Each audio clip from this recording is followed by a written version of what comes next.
Hello, Guy. Hey, how's it going, Bill? I'm good. How are you? Not too bad, thanks.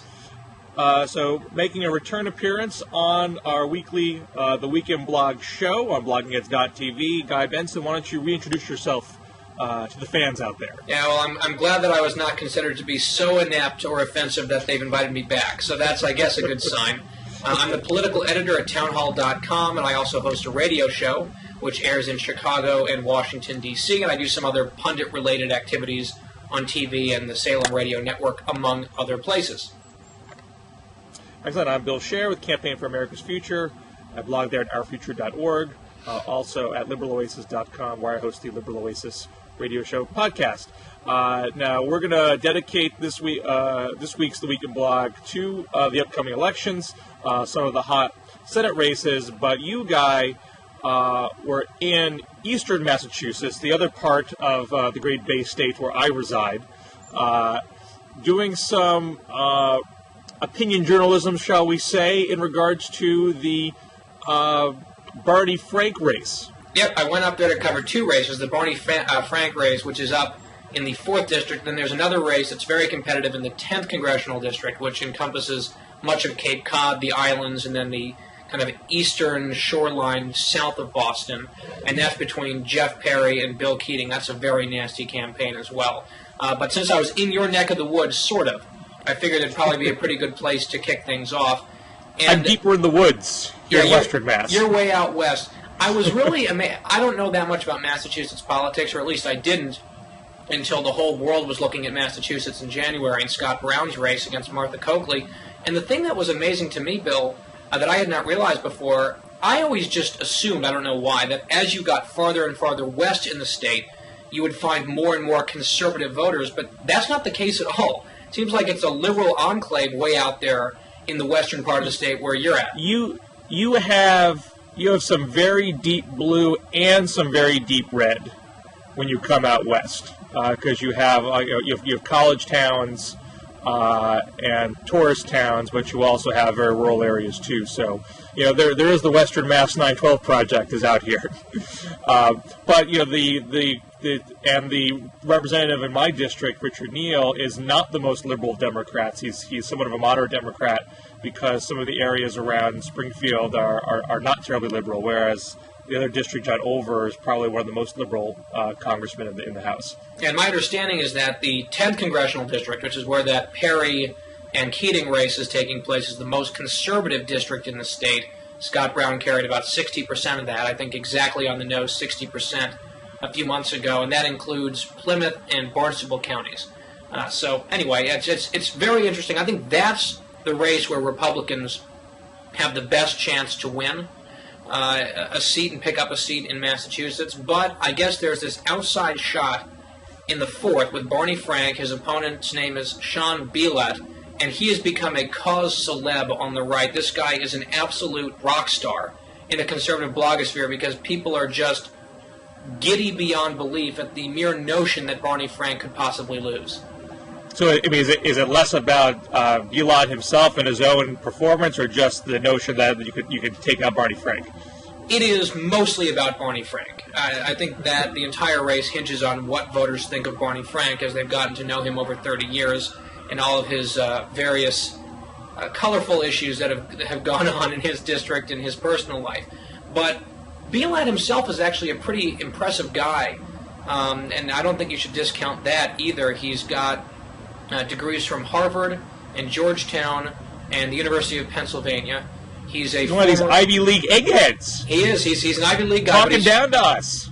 But he's also a Marine Corps veteran. He remains a Marine Corps reservist, and he's been a successful businessman as well. So in many ways, he's sort of out of central casting in this type of district where he could pull some appeal from perhaps undecided voters, and his campaign just leaked out an internal poll, which, again, is you take all of those with huge chunks of salt, shows an internal poll that the race is within the margin of error.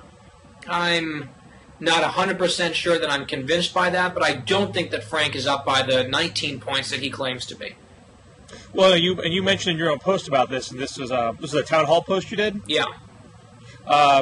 that this memo from the Bilot campaign didn't actually give the top line numbers right where the two candidates are. So if you're doing saying more than margin of error, if you're doing a plus or minus 5 poll, that could mean a lot of things. Right, if it's right, exactly. Especially if Frank's over 50%, that is significant, of course. I think the post you're referring to actually is an Ace of Spades post that then got linked up at hotair.com before I kind of delved into my personal opinion on the poll. But when I was there, this was before they leaked the poll, Bilot told me, he said, look, the race is much closer than the polls show. I can't leak anything to you right now because I think they didn't want to give anything too early, or they didn't want to tip their hand, so to speak, because they really feel like the momentum is moving in their direction. But yeah, I imagine their desire in leaking this to conservative blogs is a hope of getting an influx of cash in. Correct. So they really had to walk a line. Do you leak this too early and then tip your hand, and the DCCC might come in and give some resources and that type of thing, and maybe Barney Frank is then on edge and on guard? Or do you wait a couple more days and then hope that conservatives will give a whole bunch of money in a last-minute money bomb?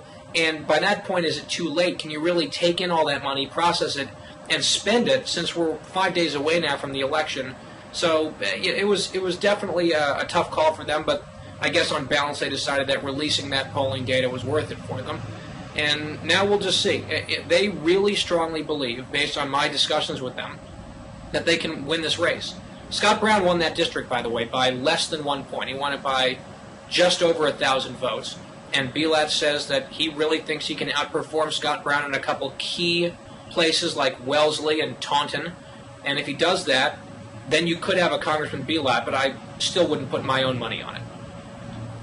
Well, I actually find the other Massachusetts race more interesting. It's the more competitive one, of course.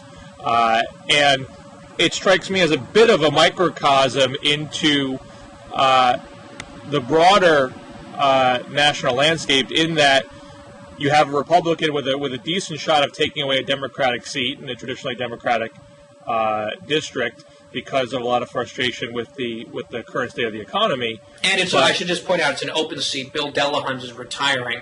He's the current occupant of the seat. He's a Democrat. Right. But you have a candidate who is not necessarily an establishment pick. He brings with him some personal baggage, in that a woman who said she was part of an illegal strip search several years ago that he was a witness to as a police officer and did nothing about it. That's become a very hot topic in the campaign. I see this across the country, where you have a lot of Tea Party candidates that beat establishment Republicans in primaries, and these candidates were not especially well vetted, and so you're starting to see a lot of folks who either have personal baggage pop up, or they're saying intemperate comments, or otherwise cracking under the pressure as you go towards the finish line. So it seems to make some of these pickups that might have been more likely now more competitive. Well, in the case of Jeff Perry, he is a state senator, and this issue has been dredged up by every opponent he's ever had, dating back to 2002.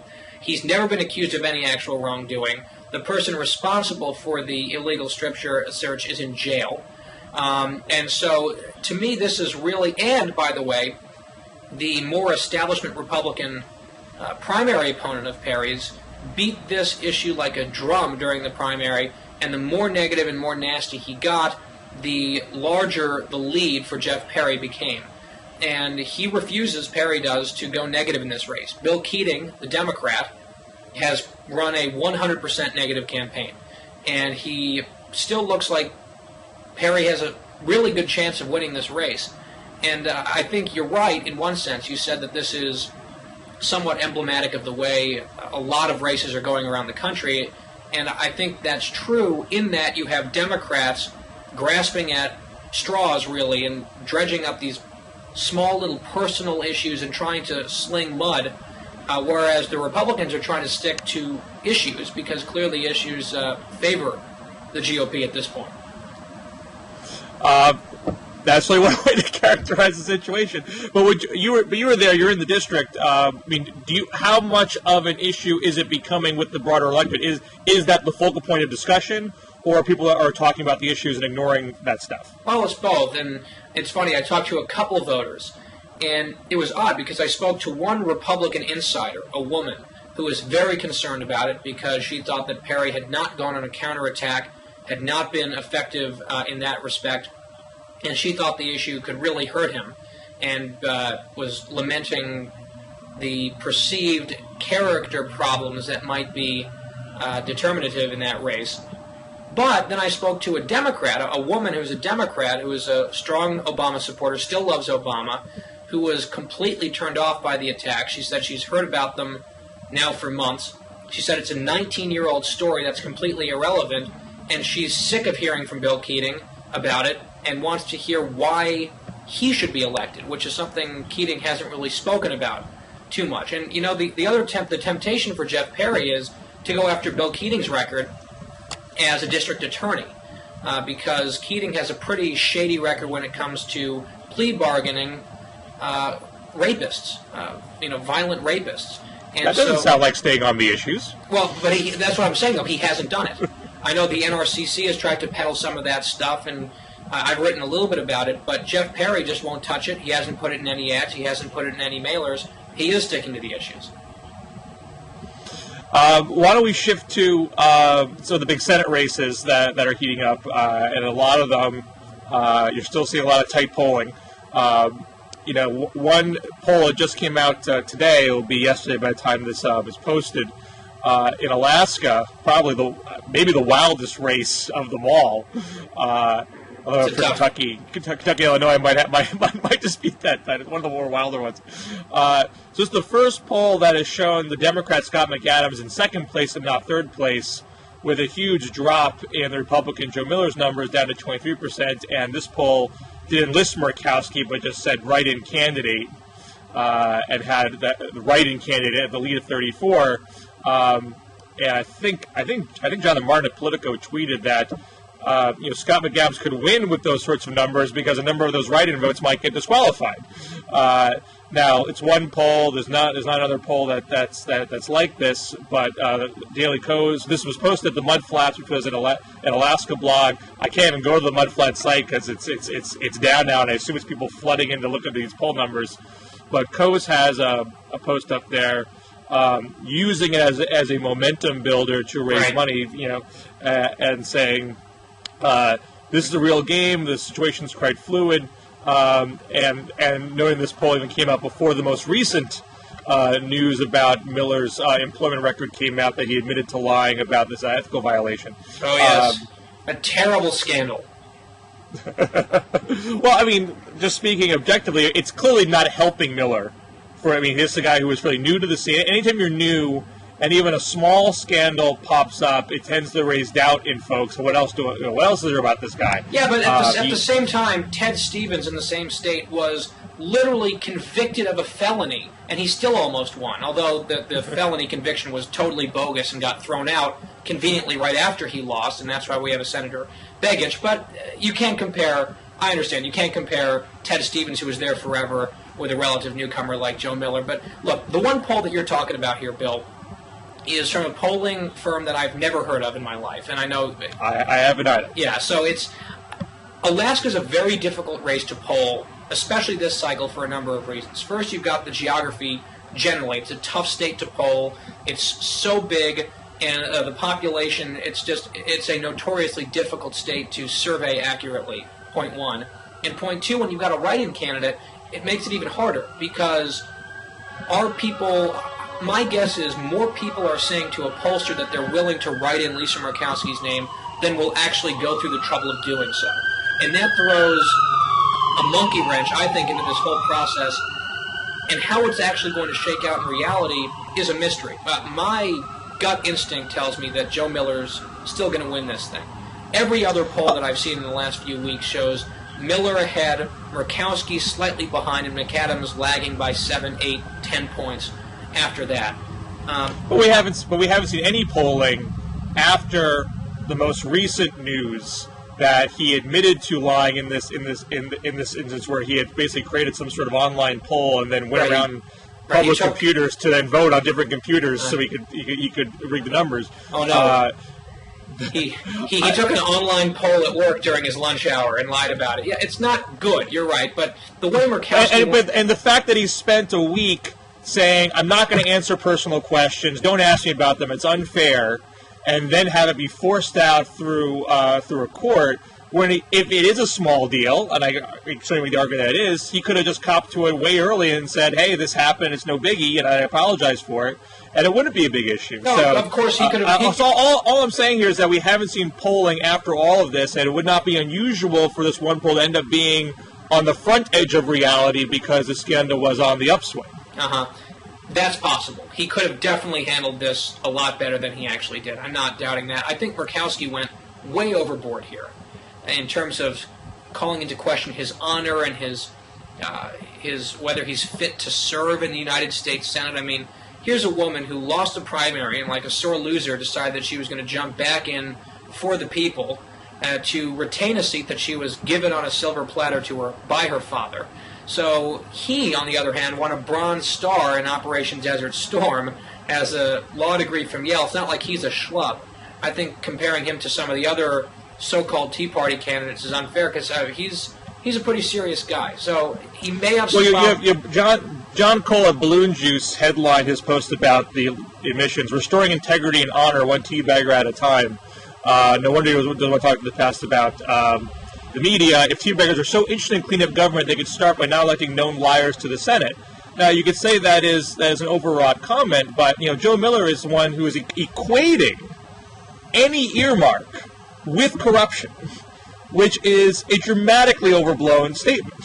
And that has been a primary talking point among the right. So if you're going to play the self-righteous game, don't be surprised if it blows back in your face. Well, speaking of self-righteous games, I do enjoy how the left is constantly wringing its hands about civility and political discourse, and yet the term teabagger is bandied about with abandon on the left. So, look, there are hypocrisies and problems, of course, with every candidate. I think we have yet to find an absolutely flawless, perfect candidate. The question is, will some of these relatively minor problems that Joe Miller has encountered be enough for Lisa Murkowski to slip ahead? Now, she got a couple breaks recently. One, the election board decided that even writing in the words Lisa M would count and qualify as a write-in for Lisa Murkowski, and they're going to be allowed to give out lists of write-in candidates near polling places. That was a reversal that happened on late Wednesday night that's definitely going to benefit Murkowski because it reminds people, A, that she's there, and B, how to spell her name. So we'll see. I think the likelihood of Scott McAdams winning is extraordinarily low, but hey, nothing would completely shock me this election cycle. So nothing can shock in Alaska, I think. Fair point. Now, I'd say the right is really excited about the prospect that Sharron Angle could oust Harry Reid in Nevada. It's been pretty much a dead heat for most of this race. Poll that just came out from CNN had Angle up by 4 with likely voters, I think, but Reid up by 4 with registered voters, which opens this whole issue, who's going to actually show up to this thing. And Angle's last ad certainly getting a fierce reaction on the left. Rachel Maddow has called it, the most blatantly racist ad in the campaign. It's playing the illegal immigration angle very hard. Adam Sewer, who blogs the American Prospect, was guesting on the plumb line of the Washington Post, headlined it, it's us against them, characterizing the ad. Here's how she portrays Latinos in her best friend's spot as they crawl across the border fence in plaid shirts and tank tops. Meanwhile, hardworking white folks can't pay the bills. Contrasted with images of white, happy college students who are presumably getting their scholarships taken away and given to unauthorized immigrants.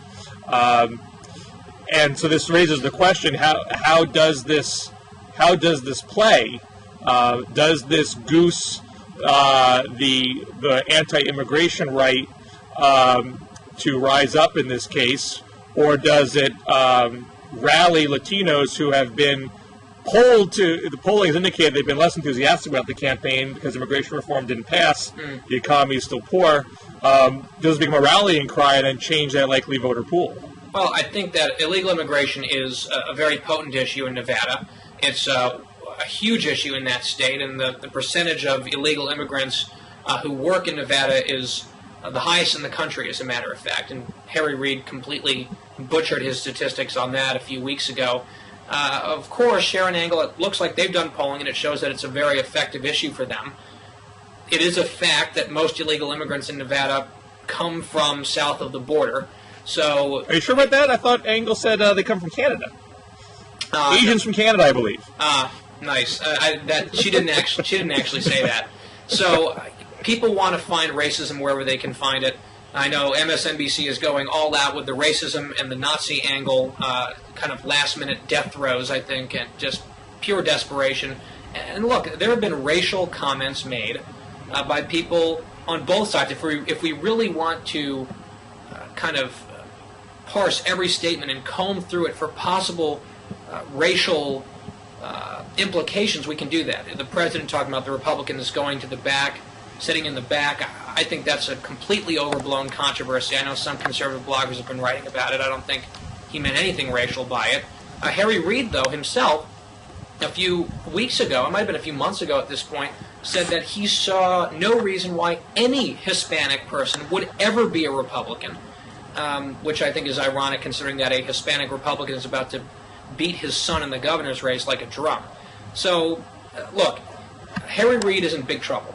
The latest Rasmussen poll that's gotten a lot of attention on the right has Sharron Angle leading by 4. But if you go through the internals of that poll, it's actually a pretty favorable polling sample for Democrats, and yet Angle's still ahead by 4. So I think Harry Reid and his buddies on the left and in the unions are saying, all right, and of course the media, they're saying this is desperation time, and we're going to do everything that we possibly can. And if that means calling Sharron Angle a racist, why not? They've done it to practically every other right-of-center candidate in the last year and a half, so let's throw the word around and brand her with it as well. Now, you told me before we started that conservatives are still focusing on the California Senate race. They haven't given up on Carly Fiorina here. No, definitely not. I think there's a truly visceral distaste, to put it lightly, for Senator Barbara Boxer. And depending on the poll that you look at, some polls have Boxer up 5, some of them up 4, some up 3. It's still very much up. There are bigger leads than some other polls than that. There are. There's the LA Times poll that has it 8 or 9 points, but the sample size was ludicrous in that one, and I blogged about that at Town Hall a few days ago. So, unlike the governor race, which I feel is definitely slipping away, I think Jerry Brown is solidifying a lead there, and he's the odds-on favorite at this point to win. Barbara Boxer hasn't been able to distance herself from Carly Fiorina the way Brown has with Whitman, and a lot of that has to do with just nagging unpopularity issues with Senator Boxer. You know, Dianne Feinstein, in a candid moment in San Jose the other day, was asked by a reporter, how's Barbara's race going? And she said, bad. That was her response. Look, if it's a wave, if it's one of these wave elections, and this red wave is slowly making its way across the country, strange things can happen. Well, I never thought that, for example, Conrad Burns would actually end up losing in Montana in 2006. Nor did I think that George Allen was going to eventually lose. I thought he would barely survive the macaca moment and hang on. The polls indicated that he probably would. But then, boom, the dominoes fell. Everything went the wrong way for the GOP 4 years ago. And I definitely think that there's a decent chance that that could happen this year. And it, again, comes back to turnout, who's motivated to vote, who actually does vote, and the fact that Carly has run a very strong race, the fact that Barbara Boxer really isn't that popular at all, and seems to be hovering in the mid-40s. That's not a place that an incumbent wants to be, especially in a year where the political winds are blowing in the wrong direction from Boxer's perspective. So, and one other thing, conservatives spent a lot of time this week talking about Fiorina's hospitalization. And the campaign really tried to downplay it, but a bunch of conservative blogs covered it because I think a lot of people don't know. Fiorina was diagnosed with cancer just about a year and a half ago, and her entire recovery, much of it has taken place while she's been campaigning for the U.S. Senate. She had reconstructive surgery right in the thick of her primary fight. And she just had a surgery-related infection this week that put her in the hospital. Thank God she's out. Everything's fine. But that was a meme that was kind of trending on the right a little bit as well. Now, it seems like the main argument that the Fiorina campaign is using against Boxer is that she's somehow mean and arrogant and unlikable. Well, that's one argument. That's one of the arguments. I think the main one has to do with 18 years of incompetence in Washington, voting for higher taxes, higher spending, consistently refusing to do anything about the water problem in the Central Valley. I mean, there are real substantive problems with Barbara Boxer that have really been hammering. But yeah, the arrogance factor. Go ahead.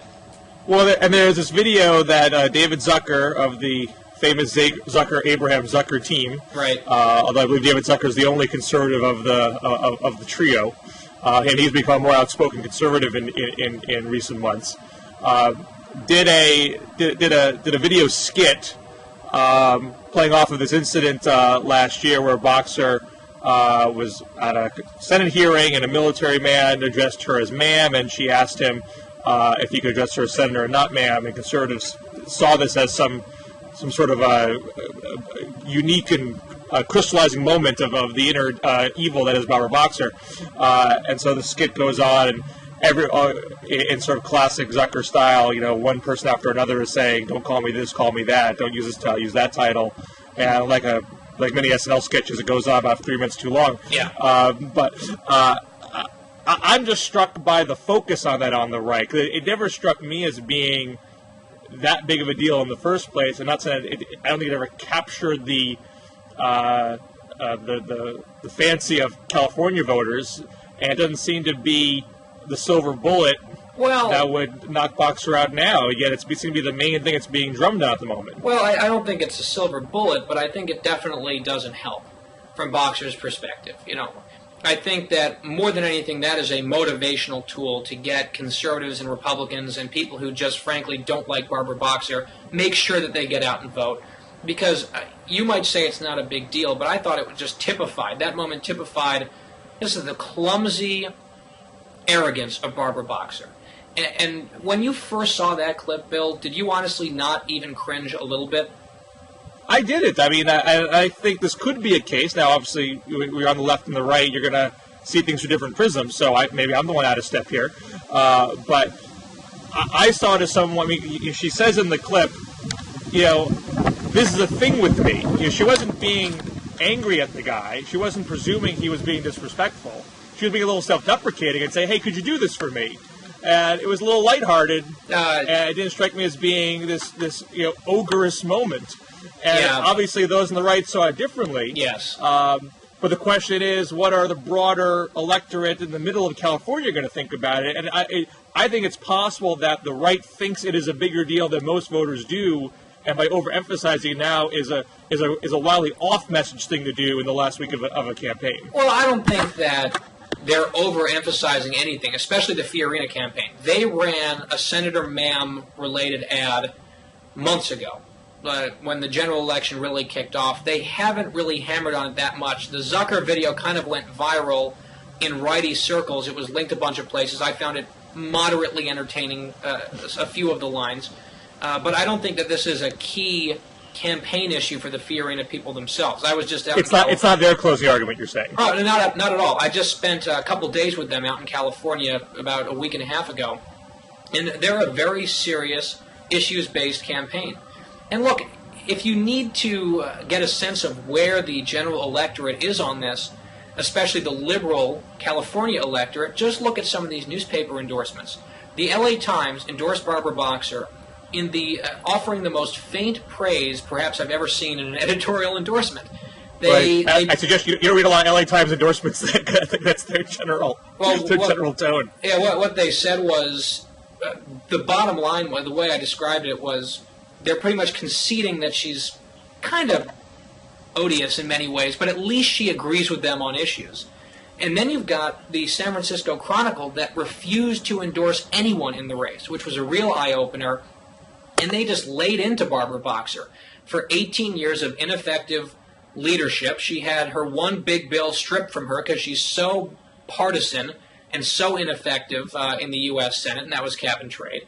And they just talk about some of her personality, kind of her grating personality, and how it hasn't served her or the people of California particularly well over the better part of 3 decades that she's been in Washington. So I think that there definitely are personal problems that people do have with Barbara Boxer, as evidenced there by just the San Francisco Chronicle lack of an endorsement. And so it doesn't surprise me that some conservative groups would try to goose up the base and make sure that they turn out by reminding them, hey, this is who we're up against. I would definitely put the Boxer race as a top 3 race that conservatives would absolutely love to win. It's still an upset. Well, there's no way you're taking back the Senate without it, I assume. Correct. It's a must-have. So finally, the Kentucky race, which is one where some polling indicate the Republican Rand Paul is starting to pull away. I have to say, there seem to be very few of these Senate races where the Republican is pulling away. They seem to all be kind of bunched up for the most part. But there's some evidence that the famous Aqua Buddha ad backfired on Democrat Jack Conway. I think there were 2 polls that came out that showed Paul's numbers move up after that. But after that, you had on, I think, Tuesday this week, this incident outside of the debate, which is Monday night, I believe, where a MoveOn.org protester was accosted by Rand Paul volunteers, and one stomped on her head with his boot. I know conservatives say it wasn't her head, it was her shoulder, as if that somewhat makes a big difference. But I think the video is pretty clear that it was her head. And certainly on liberal blogs nationally, this says nothing about what's happening on the ground in Kentucky. I have no idea if any of Kentucky voters are blaming Rand Paul for any of this. But certainly in the liberal blogosphere, it is being used as an epitome of the excesses of the Tea Party right, the hostility that's there. Oh, yeah. And you had Pandagon equate this to the Brooks Brothers riot of 2000. You had when you actually had a blogger roundtable with President Obama on Wednesday, which is the first time he's had a face-to-face meeting as president with a group of bloggers, and it's a very small group. John Amato at Crooks and Liars, I think, was the first question out of the box, and asked him, what do you have to say about this? And he didn't, considering how while there were bloggers and not huge fans of Obama, he didn't go lay in with a hardball there. But he wanted to get the president on record saying something about it. It's such a crucial issue facing the country today. One isolated incident in Kentucky. Look, when you're getting your clock cleaned, which is what the left is experiencing this year, just like we experienced 2 years ago. I wouldn't quite go there. Okay, you don't think it's going to be a big wave. I don't. I mean, it certainly could be. Okay. But again, I do see a lot of tightening in these polls, which strikes me as a lot of gutting it out on the ground, as opposed to a massive ideological shift going the other way. But okay, I strongly contest that, and we'll see. We'll see what happens on Tuesday. I think it'll be 50-plus seats in the House, and it'll be 7 at a minimum in the Senate for Republicans. But anyway, I think the left senses that it's going to lose, and probably lose pretty big on Tuesday. And when that's the case, you often latch onto any little storyline that might make some hay, and you kind of distract yourself with these types of stories. And I remember doing this myself in 2008, and that's what this, let me stipulate. Whoever this person was who was stomping on the shoulder and or head of a MoveOn.org person should be punished. It's completely unacceptable. It's completely inexcusable. I know if you watch the full video, the person who was getting stomped did try to reach into Rand Paul's car. That shouldn't make a difference. There's no excuse to stomp anyone in the head. I hope we can agree on that, Bill. We agree. But, look, again, this is one person in one state, and there have been examples of left-wing violence over the last year against conservatives, whether it was a gunshot being fired through Eric Cantor's office window, whether it was a black wheelchair-bound conservative in Missouri getting pummeled by SEIU thugs, whether it was a gentleman having a finger bitten off by a MoveOn.org activist in California at a Tea Party rally. You can't ascribe... Conservatives never took those incidents and didn't distort them and overblow them in any way, shape, or form. Well, what I'm saying is, I think both sides try to take a moment like that, a moment in time, and blow it up into this big rule. Oh, look, the left is incredibly angry, out of control, and violent. Oh, look, the right is prone to Nazi-like thuggery. It's a country of millions of people. There are some bad eggs. When they behave badly, yes, you can score political points off of it, and both sides do, and both sides, you could argue, should.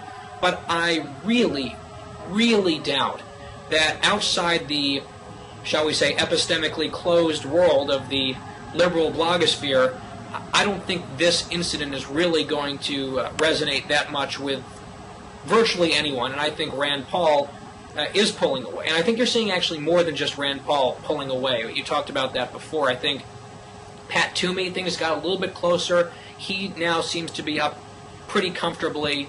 Well, there's conflicting polling data there. Well, okay, fair enough. My sense, based on the polls that I've seen, is that it was getting uncomfortably close, and now he's back up by 7 or 8. The Republican Rob Portman in Ohio is up by. I mean, that was always far and away. By a lot. That was never a tight race. Kelly Ayotte in New Hampshire is completely pulled away, and you go and Marco Rubio's pulling away in Florida. Because the left is splitting the vote. So, hello, Alaska. Illinois, Colorado, Nevada, West Virginia, and Pennsylvania, I'd say these are the hotter races, the ones that are the most closely contested, and they're generally staying closely contested. I think of those 5, I think Republicans will win at least 4. And I think that I can probably back that up. The one that I'm starting to feel a little uncomfortable about is West Virginia, but we'll see. Joe Manchin, this last-minute desperation ploy where he was, oh, wait, now that someone has told me what's in Obamacare, now I'm against it. We'll see if that's viewed as cynical, as I happen to believe, by West Virginia voters. But I think in Illinois and Nevada and Colorado, and I forget the other one that you just mentioned, but I think Republicans have a very good shot at winning all of those. The Illinois race, by the way, I just moved to D.C. about 2 months ago from Chicago, so I've been following that Senate race in Illinois for over a year. That has to be the ugliest, nastiest race in the entire country. If there were a none of the above option on the ballot in Illinois, I bet you it wouldn't win a majority, but a lot of people... Both guys should be staying in the low 40s. They can't budge that 20% undecided number. In that race. Because they're both not really that likable. I mean, Mark Kirk has a problem with the right. A lot of people on the right can't stand Mark Kirk because of a number of his issue positions and that sort of thing. And then he also had that little problem where he ludicrously and completely unnecessarily overstated and embellished his military service, which is nuts, considering that he absolutely didn't have to do that. That's hurt him a lot more in Illinois than it has, for example, Dick Blumenthal, whose lie I think was much more egregious in Connecticut. On the other side, you've got a failed mob banker. So the choices in Illinois for Senate are not particularly attractive. And have you seen any of these debates between Janulius and Kirk, Bill? I've watched a bunch of debates, but I saw a bit of the Meet the Press one. I was like, this one is so painful to watch, I can't stand to watch another one. So that was the least offensive, I would say, of the 3 or 4 that have taken place, and they get progressively nastier. And it's all personal sniping back and forth. I can't even watch it anymore. So that one's definitely on a knife's edge of things, I think. But I just want to go into one last thing before we wrap things up. Your comment that the left is grasping at straws because they think they're going to lose. I'd say, one, yeah, most people on the left think they're going to lose because the left is chronically pessimistic. And even though they're more likely they're right than wrong this time around, that's not an unusual place for the left to be. I don't think they're grasping at straws at something like the Rand Paul incident because of that. I think that there's a general interest in those types of stories and articulating this narrative about the far right. Yes. In good times and bad, regardless of the outside political circumstances. No, hang on. Can I just point out? You're right. Keith Olbermann and what's his name? The other guy who's on a few hours before him, Ed Schultz. They will call Republican voters and conservative-leaning people, brown shirt, Nazi clones, in good times and bad. So you are right about that, and that incident served to forward that narrative. So, point taken. And I personally think that this, I mean, there is a far right, and some of them do. I mean, there is a Nazi sympathizer running for office right now. I mean, I'm not saying every Republican running is, but there is one that is. That stuff I think is generally on the fringe and is not, where the bulk of the country is at. But sometimes the left starts to presume that it is and use it as a crutch when things don't go their way. Right. I don't think that's healthy dynamic. It would be like the right this year focusing all of its attention on Alan Grayson and no one else, and equating every Democrat on the ballot to Alan Grayson down in Florida, who I think is just the most repugnant Democrat. Well, that's hard to say. One of the most repugnant Democrats in Congress and on the ballot this year. And his tactics and his ads and everything have just been scandalously awful. They've received opprobrium from the right and the left. And he's an extremist. I don't think he's a stable man personally. But you can't necessarily impute the likes of and the tactics and the beliefs and the statements of an Alan Grayson onto fill in the blank, any generic Democrat around the country. Well, Grayson, we talked about this on a past show. I mean, Grayson was initially going to be, or maybe still is in the eyes of some, a great liberal test case. If you were always on offense and always standing your ground on liberal positions, even though you're in a swing district, that was a better way to win in a swing district than by constantly trying to grasp for a mythical center. And there was great hope that Grayson would be an example of that. Now, because he has gone a little too far in at least one ad, the Taliban Dan ad, it's got a lot of blowback from some parts of the left as well as the right. Some people on the left still defend it. It corrupts the ability to use it as a test case. A better test case might end up being Tom Perriello in Southern Virginia, who is not nearly as bombastic a character as Grayson is, but is in a right-leaning district, yet has voted for all the key planks of the Democratic agenda, although he opposes the Wall Street bailout, which is, a bipartisan endeavor. And he is at least making that a very close race, closer than I think a lot of other Democrats are fighting, and Obama is actually going to campaign for him if he hasn't already by the time this airs. So if he actually pulls that out or even makes it, within a point, I think it's a better argument to show, hey, there is a way to defend Democratic positions that is appealing in swing districts or right-leaning districts. Right, and that can be emulated. It's not Alan Grayson's voting record that makes him so objectionable to so many people. It's his rhetoric and his style and his tone, which has been so over the top and just so kind of vicious and venomous. There are a few Republicans that also fall into that mold. Well, but let me. What did you say? I wouldn't say anyone. I think Alan Grayson stands alone. I would agree with George F. Will, who just recently. Newt Gingrich, Sarah Palin, Jim DeMint. None of these guys fall into that category. I don't remember any of them taking to the House floor and screaming about how the Democrats' health care plan is for people to die quickly. And he, I would love to call the C-SPAN archives with you someday. And I don't remember any of those people telling a vice president of the United States to shut the F up on national television. Have you met Dick Cheney before? I have. And so, if you think that that's an okay thing for a member of Congress to say and do, then that's fine. I just think that you're way, way, way out of the mainstream. I'm not saying I do. The reason why a lot of the left like Grayson is because he does a lot of things that Republicans always do and seem to always get away with. And Grayson's the guy saying, "I've had enough of that. I'm going to fight fire with fire." That's where the love of Grayson comes from.